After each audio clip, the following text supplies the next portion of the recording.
Dear students, my today's topic is practical difficulties in signal reconstruction.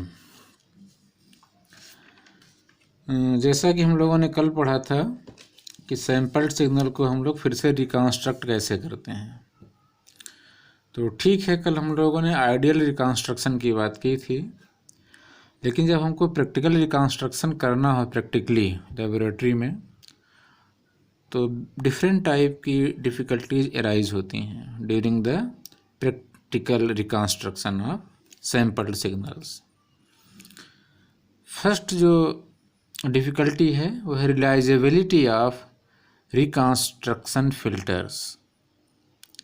Reconstruction filter जो है, हमने कैसे पढ़ा था कि सैम्पल्ड सिग्नल जो है, पहले तो हमारे पास कोई मैसेज सिग्नल था, तो सैम्पलिंग थ्योरम से हमने क्या पढ़ा था कि उस मैसेज सिग्नल को हमने उसके डिफरेंट सैम्पल्स में डिस्ट्रीब्यूट कर लिया था।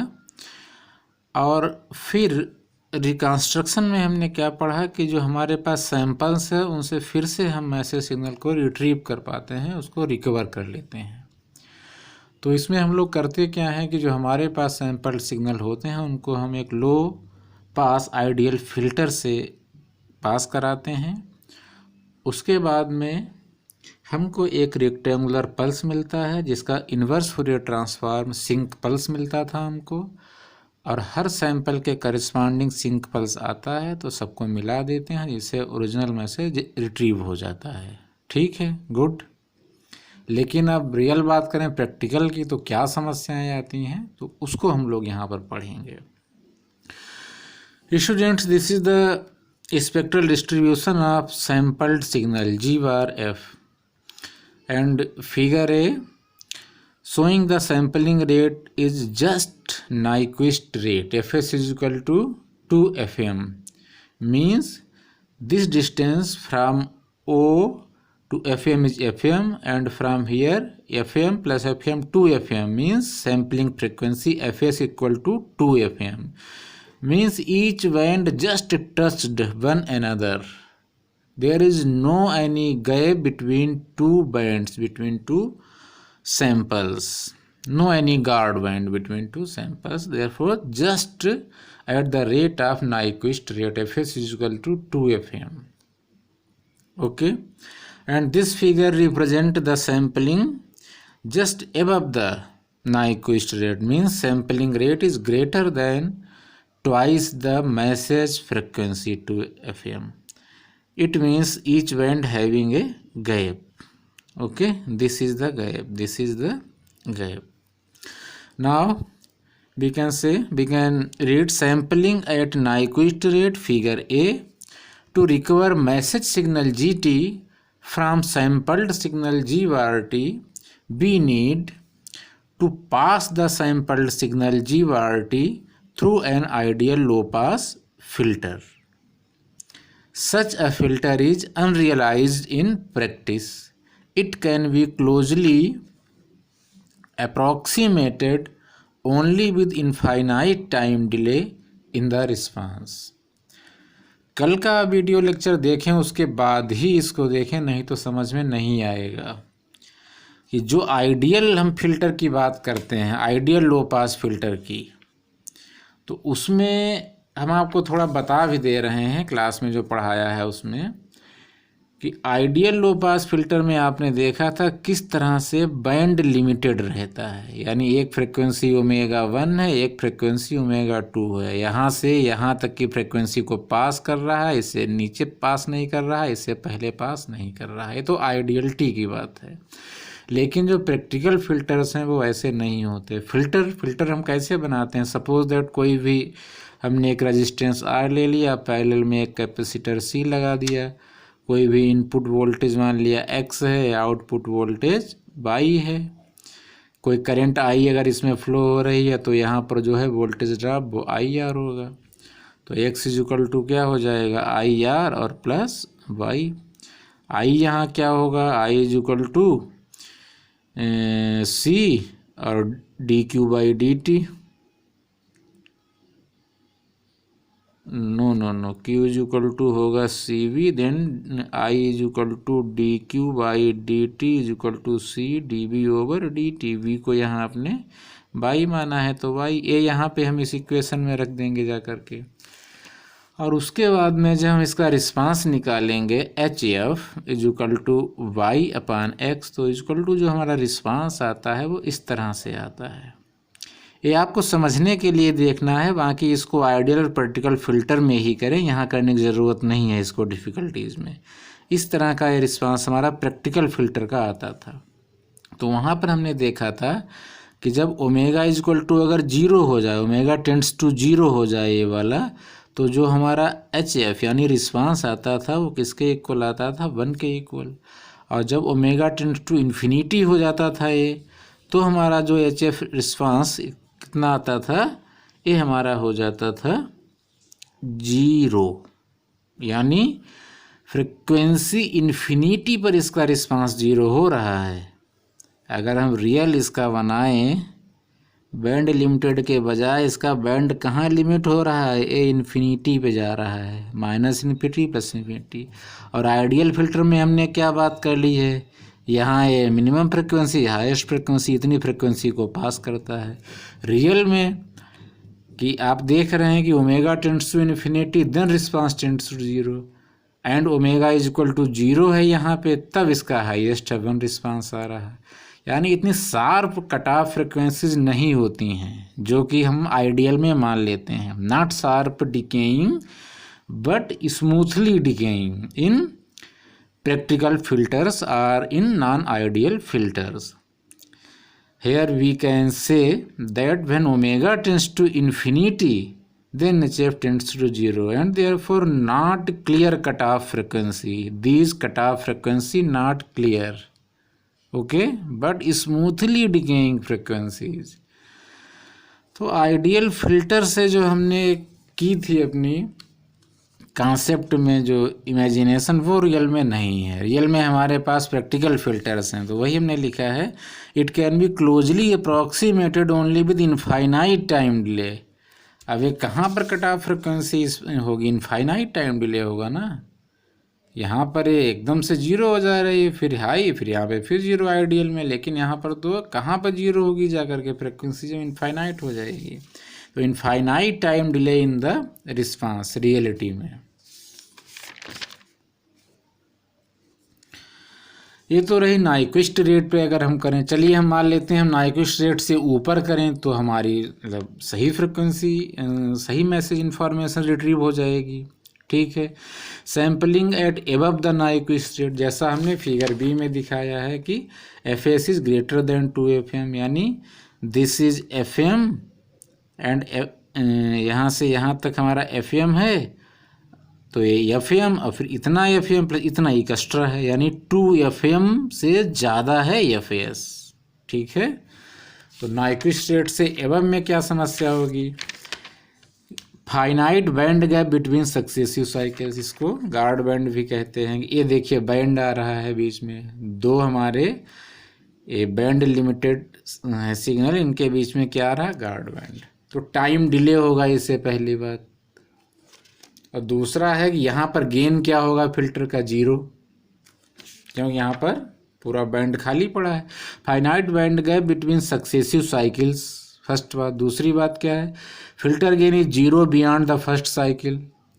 फिर क्या है, टाइम डिले है, क्योंकि वहाँ पर तो कोई इन्फॉर्मेशन तो जा नहीं रही है।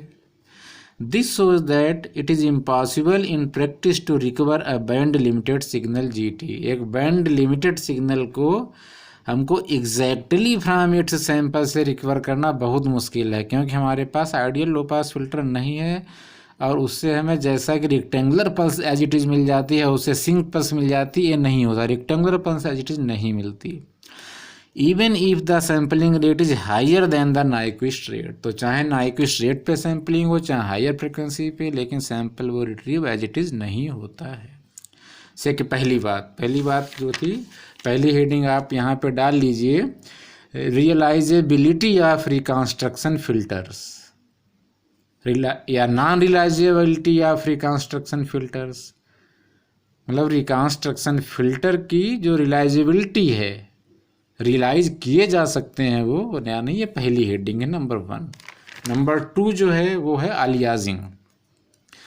अलियासिंग ऑलरेडी जो है वो क्लास में हो चुकी है, हम लोग ऑलरेडी स्टडी कर चुके हैं। Now you see that the sampling theorem assumes that signal GT is band limited. Signal GT जो हमने माना था वो हमने क्या माना था, band limited signal sampling theorem में। आपको याद होगा, मैं अभी आपको दिखा रहा हूँ सैम्पलिंग थ्योरम में जो मैंने आपको पढ़ाया है। चलिए जाने दीजिए, बस यहाँ आप देख लीजिए। जो हमारा सैंपल जो हमारा था वो बैंड लिमिटेड सिग्नल था, ए बैंड लिमिटेड। एक था एफएम और ये है माइनस एफएम है जीरो, बैंड लिमिटेड सिग्नल है। एक कोई मैसेज था उसके करस्पॉन्डिंग हमने बैंड लिमिटेड सिग्नल ये बनाया था। All practical signals are time limited. सारे प्रैक्टिकल सिग्नल कैसे होते हैं, time limited. Time limited means that is they are of finite duration, they are of finite duration, कुछ निश्चित समय के लिए होते हैं। इनको हम बैंड लिमिटेड कैसे कह सकते हैं। Are with a time limited signal can not be band limited and vice versa. Time limited signal जो है वो बैंड लिमिटेड नहीं हो सकता, बैंड लिमिटेड सिग्नल जो है वो टाइम लिमिटेड नहीं हो सकता। क्योंकि अगर हम कह देते हैं कि t इज इक्वल टू 0 कहीं सिग्नल पे, तो इसका मतलब फ्रिक्वेंसी इन्फिनिटी हो जाएगी। अगर फ्रिक्वेंसी 0 हो जाती है तो t इन्फिनिटी हो जाएगा। Time limited signal band limited नहीं हो सकता, बैंड लिमिटेड सिग्नल जो है वो टाइम लिमिटेड नहीं हो सकता। All practical signals which are necessarily time limited are non band limited. सारे प्रैक्टिकल सिग्नल कैसे होते हैं, नॉन बैंड लिमिटेड होते हैं। इसको देखिए ज़रा, ये हमारा कोई भी मैसेज सिग्नल है, रियलिटी में कहाँ पे बैंड लिमिट हो रहा है, इन्फिनिटी पे। इधर भी इन्फिनिटी तरफ जा रहा है, इधर भी कहाँ जा रहा है, इन्फिनिटी तरफ। ये होता है रियल में सिग्नल। जो हमने बनाया था सिग्नल कुछ इस तरह से, ये बैंड लिमिट करके यहाँ पे और यहाँ पे, ऐसा सिग्नल नहीं होता रियल में। ये सिग्नल होता है रियलिटी। सिग्नल है इनफाइनाइट बैंड विड्थ, तो इस सिग्नल की जो बैंड विड्थ है वो क्या है, इनफाइनाइट बैंड विड्थ है। And the spectrum G bar F जो sampled signal consists of overlapping cycles of G F repeating every F a सर्ट सैम्पलिंग फ्रिक्वेंसी की रेट से, फिगर बी। अब ये हमारा जो था मैसेज सिग्नल है। इस मैसेज सिग्नल को हमने सैम्पलिंग थ्योरम से सैंपल्स में ब्रेक किया। सैंपल्स को जो हमने फिर से रिट्रीव किया, तो हमको जब आइडियल लो पास फिल्टर नहीं है तो जो हमें रेक्टेंगुलर वेव पल्स मिल जाती थी, हमने कैसे इस तरह से रेक्टेंगुलर वेव पल्स फाइंड कर ली थी लो पास आइडियल फिल्टर से गुजार के। इसके करस्पॉन्डिंग हमने एक सिंक पल्स पा ली थी कि इस तरह से हमारा एक आया था रेक्टेंगुलर पल्स और इसके करस्पॉन्डिंग हमारी क्या आई थी, एक सिंक पल्स ऐसे ऐसे इधर आ गई थी। तो ये हमको इस तरह का नहीं मिलता है, रियलिटी में हमको इस तरह से मिलेगा, ये ऐसे। अब देखिए जो हमको हम रिकंस्ट्रक्ट कर रहे हैं तो हमको इस तरह से मिल रहे हैं बैंड ऐसे, figure B. Because of the infinite bandwidth spectrum overlapping is unavoidable. जब इनफाइनाइट बैंडविड्थ है तब एक स्पेक्ट्रम जो है उसमें सारे बैंड जरूर ओवरलैप करेंगे, ऐसा हो ही नहीं सकता। क्योंकि दूसरा बैंड आएगा तब तक पहला बैंड ख़त्म ही नहीं हुआ होगा। देख लीजिए, ये दूसरा बैंड आया है, पहला बैंड या फिनिश नहीं हुआ, पहला बैंड इनफाइनाइट पे जा रहा है, तब तक दूसरा बैंड स्टार्ट हुआ, दूसरा बैंड भी इनफाइनाइट पे जा रहा है। तो जब इनफाइनाइट पे जा रहा है, इनफाइनाइट बैंडविड्थ है, तो ओवरलैपिंग होना ज़रूर है, वो होगी ही ओवरलैपिंग। Figure B.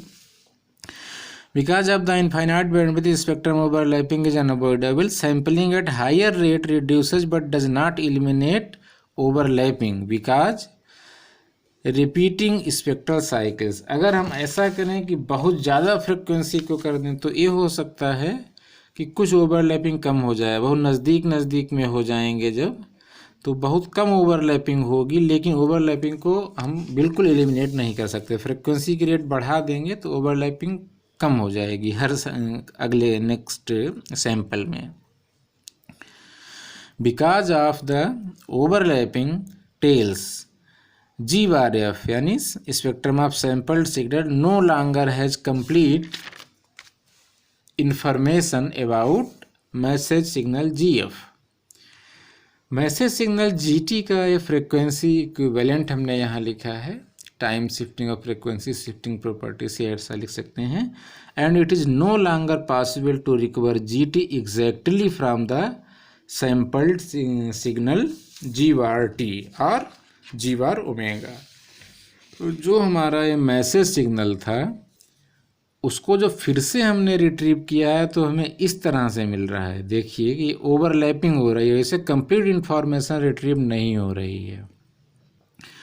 हम ऐसा कर सकते हैं कि हम ऐसा एक लेते हैं ideal low pass filter, ideal low pass filter जिसका कट ऑफ फ्रिक्वेंसी FS/2 ले लेते हैं। ये आर्बिट्रेरी है, ऐसा समझ करिए कि मोस्टली पार्ट हमारा रिट्रीव हो गया, तो अब हम जो हायर फ्रिक्वेंसी है इसको कट ऑफ कर दे रहे हैं, वहाँ तक का केवल हम ले रहे हैं। पूरा तो मैसेज सिग्नल नहीं आ पा रहा है, तो वहाँ तक का हम मैसेज सिग्नल ले रिट्रीव कर रहे हैं। तो ऐसा हम आइडियल लो पास फिल्टर चुनते हैं, सिलेक्ट करते हैं कि उसके आगे की फ्रिक्वेंसीज को कट ऑफ करके फिर हम अगला मैसेज लेते हैं। तो as it is original signal, original message signal तो रिट्रीव नहीं होता है।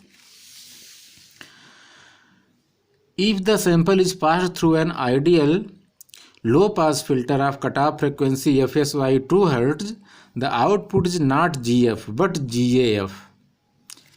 अब आउटपुट GF जो है इसको हमने सैम्पलिंग थ्योरम से सैंपल्स में किया, सैंपल्स को फिर से रिट्रीव किया तो हमें GF नहीं मिला बल्कि हमें चेंज होके मिला। क्या मिला? हमें रियल में A मिला है, थर्ड GAF, क्योंकि हमने यहाँ से कट ऑफ कर लिया और यहाँ से कट ऑफ कर लिया। और यहाँ की फ्रिक्वेंसी ऐसे लग रही है जो आगे की फ्रिक्वेंसी पीछे फोल्डेड बैक हो गई है, इस तरह से अपीयर हो रही है। ये जो यहाँ आगे की फ्रिक्वेंसी कट कर दी है, लेकिन इसमें की फ्रिक्वेंसी इधर को अपीयर हो रही है।